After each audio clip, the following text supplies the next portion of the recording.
Cuomo is carrying so much baggage, any number of scandals throughout his time as governor. Cuomo repeatedly defunded the MTA, our mass transit system. The subway system fell apart during his second term due to lack of repairs. He even at one point transferred millions of dollars from the MTA to assist several upstate ski resorts. Cuomo's arguments that he's a great manager bear more scrutiny. I've talked to aides of his, former aides, who've said the guy is a total micromanager, vindictive bully, and a lot of his energy goes into seeking revenge against people he thinks have wronged him, which is really not a great trait for somebody who's going to be the chief executive of the city. I think we are seeing really obviously a generational clash here between a very tired and stale party establishment and a very energetic challenge from somebody who's arguing that we should use government as a catalyst for improving people's lives. Very few people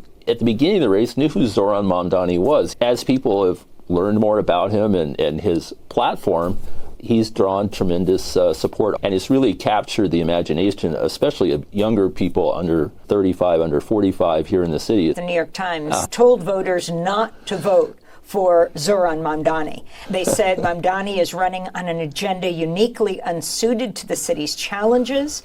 He favors rent freezes. He wants the government to operate grocery stores. I would say the New York Times is uniquely unsuited to talk about what's important for working class people in New York City. I mean, you talk about out of touch.